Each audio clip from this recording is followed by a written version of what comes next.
queridos amigos, bienvenidos al estudio de la Escuela Sabática, en este proyecto producido por Editorial Safeliz en colaboración con el Campus Adventista de Sagunto.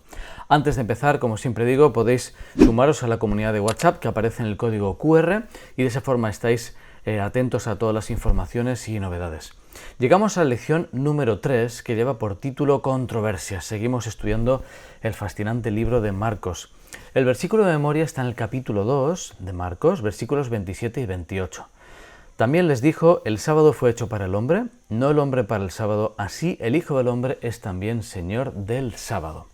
Bueno, en esta escuela sabática lo que vamos a hacer es estudiar de Marcos del capítulo 2.1 al capítulo 3.6, y la escuela sabática señala, con acierto, que aquí se presentan 5 historias diferentes en un patrón muy curioso de lo que se llama una técnica sándwich. Marcos, de hecho, es un autor muy estudiado en ese sentido, donde aparecen historias que comienzan y terminan de una forma y en el medio hay otra, ¿no? y están vinculadas entre sí.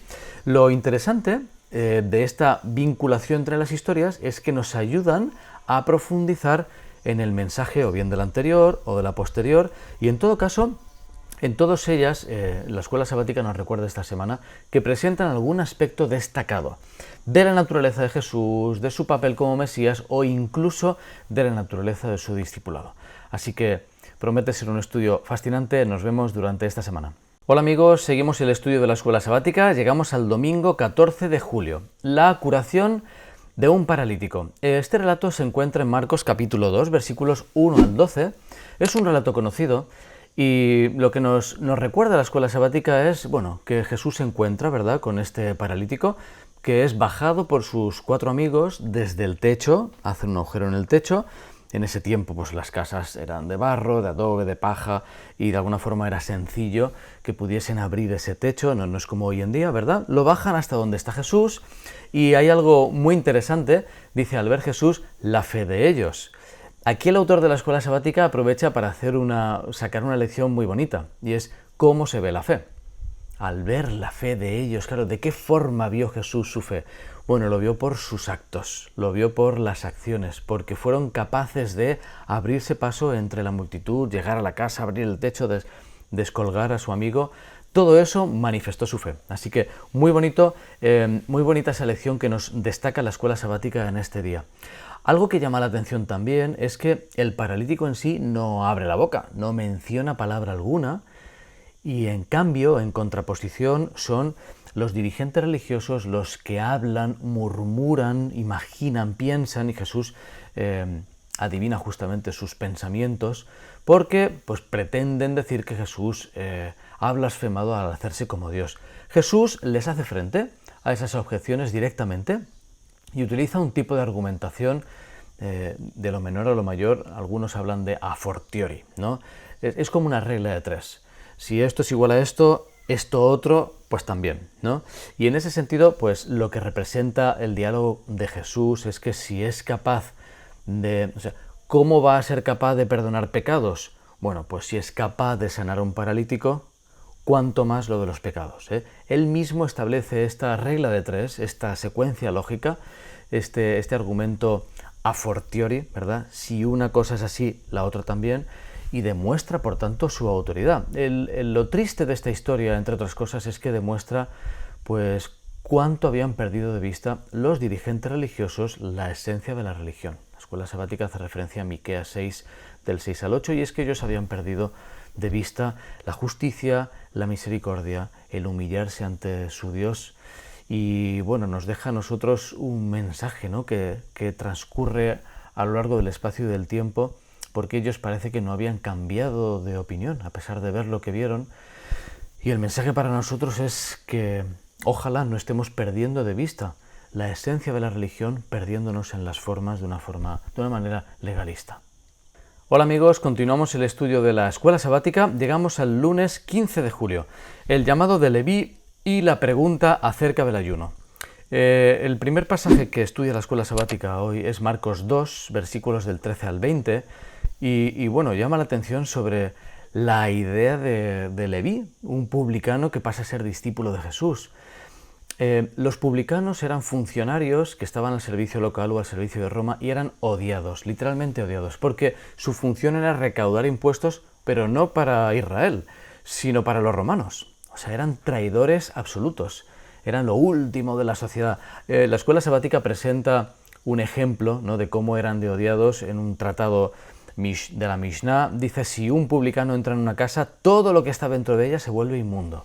Todo se vuelve inmundo. Qué curioso, ¿no?, que Jesús es capaz de relacionarse con publicanos, con pecadores, y los incorpora dentro de los discípulos, los incorpora dentro de su núcleo a personas que se supone que eran inmundas y todo a su alrededor era inmundo.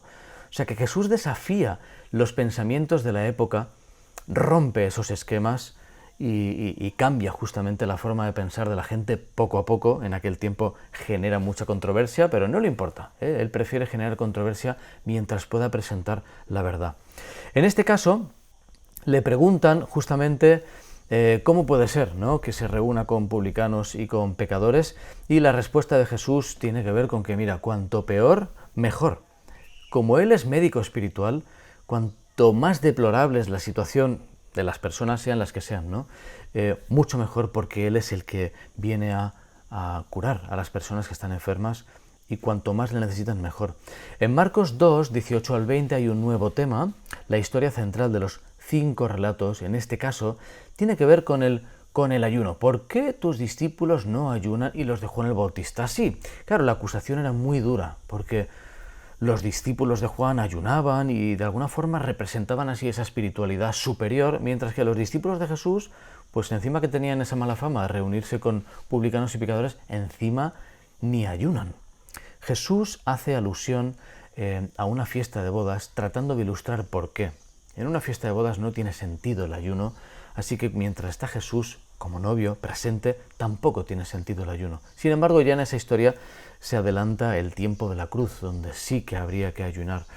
Así que en todos estos pasajes Jesús contrasta su enseñanza con la de los religiosos de la época, y termina justamente con la idea de la tela nueva en remiendo viejo, o el vino nuevo en odres viejos. Ese es el efecto que Jesús no desea, porque lo nuevo rompe todo, y en este caso la doctrina de Jesús, que era como un vino nuevo o como una tela nueva, estaba rompiendo las costuras de la sociedad.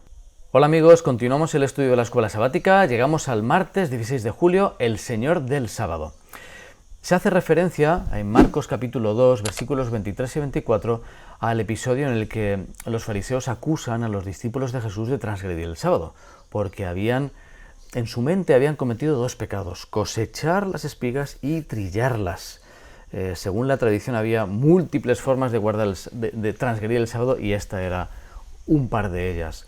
Jesús hace frente a esta acusación y utiliza un argumento de una historia bíblica, la realidad de David, que había huido y con sus hombres llega al templo, ¿verdad?, y se come los panes de la proposición, dedicados justamente solo para los sacerdotes. Así que Jesús hace este paralelismo y dice, mira, si David y sus hombres fueron capaces de comerse los panes de la proposición, también se puede comer en sábado, se puede cosechar y trillar. En la mente de los fariseos se puede comer en sábado. De alguna forma, el fundamento de esto es que el sábado fue hecho para el hombre, y Jesús es Señor del sábado. Así que en la respuesta a esta polémica, Jesús engrandece el sábado y también se coloca a Él como creador, como dueño del sábado. Avanzando en Marcos 3, versículos del 1 al 6, también hay una controversia respecto al sábado, pero respecto a si se puede sanar o no en sábado. Jesús no rehúye la confrontación, argumenta con ellos y establece ese contraste entre hacer lo bueno o no hacerlo, salvar la vida o quitarla en sábado, y el argumento final es que obviamente sí, en sábado se puede sanar, en sábado se puede hacer lo bueno. La ironía y la paradoja es que la respuesta que da Jesús enfurece a los fariseos, a los dirigentes religiosos, y en ese día comienzan a tramar su muerte. Así que están trazando planes para matarlo en el sábado, acusándolo de que había transgredido el sábado. Qué triste paradoja la que vive el ser humano cuando se aleja de Dios. Hola amigos, continuamos el estudio de la escuela sabática. Llegamos al miércoles 17 de julio, que lleva por título Historia Sándwich, parte 1. Hemos comentado al principio de la escuela sabática, los primeros días, que en Marcos ocurre esto de hay una historia y luego termina esa historia, pero en medio hay algo diferente, otra historia, otro pasaje, que se relaciona con lo anterior y con lo posterior.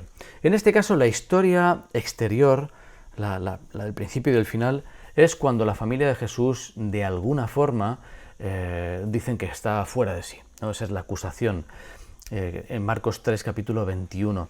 Así que en Marcos 3, del 22 al 30, se incrusta esta historia interior en la que Jesús es acusado por parte de los dirigentes judíos, los escribas en este caso, de que era por el poder de Satanás, por el que Jesús curaba a la gente. Claro, Jesús hace frente a esa acusación y dice, pero ¿cómo va a Satanás echar a Satanás? O sea, ¿cómo es posible que por el poder de Satanás se eche a Satanás? La división dentro de una casa produce su caída, la división de un reino también, eso sería absurdo, así que va desgranando este argumento y Jesús de repente también cambia la argumentación y habla de que un hombre entra, ¿verdad?, a casa de otro y finalmente lo ata para robar la casa y saquear la casa. Bueno, en este caso es Jesús el que entra a saquear la casa de Satanás, ¿eh? Este mundo que se ha convertido en casa de Satanás, Jesús entra justamente para liberar a los cautivos. Así que esa es la historia que se incrusta aquí y se presenta esta noción del pecado imperdonable. El pecado imperdonable consiste en esta historia en atribuir al diablo la obra del Espíritu Santo. Qué tremendo error. Acusar o atribuir al diablo la obra del Espíritu. Y en el capítulo 3 y versículo 30 está el centro de este episodio. Y es justamente la realidad de que si se llama al Espíritu Santo la obra del diablo, no hay nada más que hacer, porque nadie quiere escuchar al diablo de forma voluntaria. Así que queda indefenso el ser humano por una falsa atribución. Es lo que Jesús destaca aquí en este versículo y es muy importante para nosotros para ayudarnos a discernir espiritualmente la realidad. Hola amigos, continuamos con la escuela sabática, llegamos al jueves 18 de julio. Es la parte 2, ¿verdad?, de la historia Sándwich, continúa en Marcos capítulo 3, versículos 20 al 21, y se retoma la noción de que la familia de Jesús acusa a Jesús, no es que lo acuse, pero de alguna forma lo trata como con un desequilibrio mental. O sea, una inestabilidad. Es muy fuerte esta acusación. En la Biblia aparece sin ningún problema, ¿eh? Ellos pensaban que Jesús estaba fuera de sí porque no tenía ni tiempo para comer. Es como, uy, algo está pasando con Jesús, lo estamos perdiendo, ¿eh? Entonces la familia de Jesús viene con esta acusación, con esta sensación, y en ese sentido se conecta con la historia interior. Ese extraño paralelismo, ¿verdad? Porque en la historia interior lo que encontramos, bueno, la historia exterior, la familia de Jesús acusa a Jesús de decir que está loco.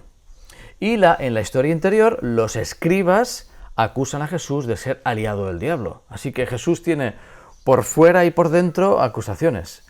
Esta es la historia paralela, ¿no? La familia que duda de él, luego los escribas y luego vuelve la familia. Es interesante cómo termina la escena, en Marcos 3, versículos 31 al 35, es un tanto extraño porque llega la familia y Jesús dice, ¿quién es mi familia?, ¿no? Y redefine el concepto de familia, no sale a atenderlos, sino que redefine la familia y esto es fascinante porque presentan una ironía que es muy bonita en ese sentido. Jesús está hablando de que una casa dividida contra sí misma no puede prevalecer cuando está tratando de argumentar que su poder es del Espíritu Santo y no de Satanás, pero claro, su propia familia está dividida porque no opina lo mismo de él. ¿Y cómo resuelve Jesús esta ironía? La resuelve redefiniendo el concepto de familia. Lo bonito para nosotros es que en ocasiones podemos sentir que nuestra propia familia nos deja solos. Nuestra propia familia es un impedimento. Nuestra propia familia intenta separarnos de la voluntad de Dios. Jesús también lo vivió. Y la solución es redefinir el concepto de familia que se encuentra en la familia espiritual, todos hermanos e hijos de Dios. Hola amigos, llegamos ya al viernes 19 de julio, terminando el estudio de esta semana. En el deseo de todas las gentes aparece en los capítulos Leví, Mateo y el sábado comentarios a esto que hemos leído durante la semana, y es muy bonito, la verdad, descubrir cómo Jesús trata de aprovechar cualquier circunstancia para enseñar un mensaje especial. Cuando le preguntaron si era lícito o no curar en sábado, pues la respuesta de Jesús fue bien clara, ¿no? Y los espías, por tanto, no se atrevieron a contestar a Jesús en presencia de dicha multitud por temor a meterse en dificultades. Nos dice Ellen White, sabían que él había dicho la verdad. Lo sabían. Y antes que violar sus tradiciones, dejarían sufrir a un hombre. Es como que Jesús descubre delante de todos la tragedia de la religión falsa que se habían montado, donde eran capaces de dejar morir a alguien o de dejar sufrir a alguien, mientras que todo el mundo hubiese ayudado a un animal. Esta es la tragedia de la religión falsa. Justamente, dice Elena de White, el funcionamiento de todas las religiones falsas es similar. Tiene su origen el deseo de exaltar al hombre por encima de Dios, pero llegan a degradar al hombre por debajo del nivel de las bestias. Y avanza diciendo, toda religión que comprende la soberanía de Dios defrauda al hombre de la gloria que le fue concedida en la creación. Cuando se atenta contra la gloria de Dios, se atenta contra su creación. Y de forma indirecta o directa a veces el ser humano se ve afectado porque es degradado de la alta posición que tiene en este universo por ser creado a imagen de Dios. Dice, toda religión falsa enseña a sus adeptos a descuidar las necesidades, sufrimientos y derechos de los hombres. En cambio, la religión verdadera pretende obrar una transformación en el corazón del hombre, ponerlo en sintonía con el Creador, y de esta forma que pueda haber amor en todas las relaciones, tanto verticales como horizontales. Que el Señor te bendiga mucho.